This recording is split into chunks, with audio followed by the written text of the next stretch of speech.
یہ نہیں ہو سکتا کہ مانے کچھ اور کریں کچھ اور. حق کو حق تسلیم کریں، اسے پامال دیکھیں، اسے مغلوب دیکھیں، اور ان کا خون جوش میں کھائے، اور وہ کچھ کرنے کے لیے تیار نہ ہو کہ حق کا بول بالا ہو. یہ منافق ہوتا ہے. ہمیشہ ہر معاشرے کے اندر اور ہر کسی بھی انقلابی دعوت کے مقابلے میں رد عمل کے طور پر 3 کردار ہمیشہ سامنے آتے ہیں. ہمیشہ. جب حضور کی اپنی دعوت جو ہے وہ اس سے مستثنا نہیں تو اور کون سی دعوت مستثنا ہوگی؟ اگر وہاں منافقین تھے تو یہاں کیوں نہیں ہوں گے؟ 3 ہوتے تھے. ایک وہ جن کو قرآن کہتا ہے سورہ توبہ میں السابقون الاولون من المہاجرین والانصار والذین اتبعوہم باحسان رضی اللہ عنہم ورضوا عنہ.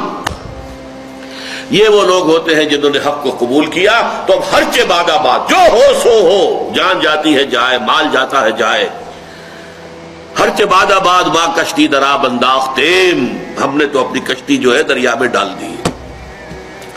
اب یہ کشتی تیرے گی تو ہم تیریں گے اور جئیں گے، یہ کشتی ڈوبے گی تو ہم ساتھ ہی ڈوبیں گے. ہم اس کشتی کو چھوڑ کر بھاگنے والے نہیں ہیں. ہر چہ بعد آباد جو ہو. یہ ایک کردار ہوتا ہے. دوسرا کردار اس کے برعکس ہوتا ہے، جو مخالفت میں اڑ جاتا ہے، ڈٹ جاتا ہے، اپنے باطل نظام کو، باطل اعتقادات کو، باطل نظریات کو پروٹیکٹ کرنے کے لیے میدان میں آ جاتا ہے، مقابلے میں آ جاتا ہے. جیسے ابو جہل آ گیا، ابو لہب آ گیا، ولید بن مغیرہ آ گیا، عقبہ ابن ابی معیط آ گیا.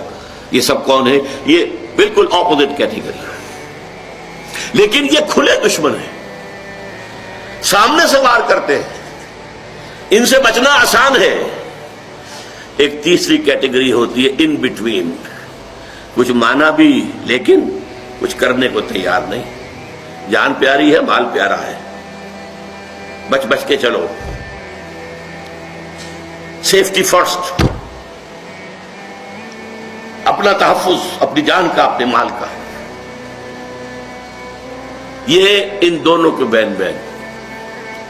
اور چونکہ اندیشہ ہوتا ہے اس کشمکش میں، کچھ پتہ نہیں یہ اہل ایمان جیت جائے تو بھائی ان سے بھی بنا کر رکھو، اپنے آپ کو مسلمانوں میں شامل کیے رکھو. اگر یہ جیت گئے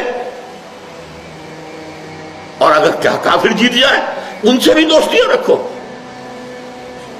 گڈ آفیسز اپنے برقرار رکھو. اگر وہ جیت گئے تو کیا ہوگا؟ یہ منافق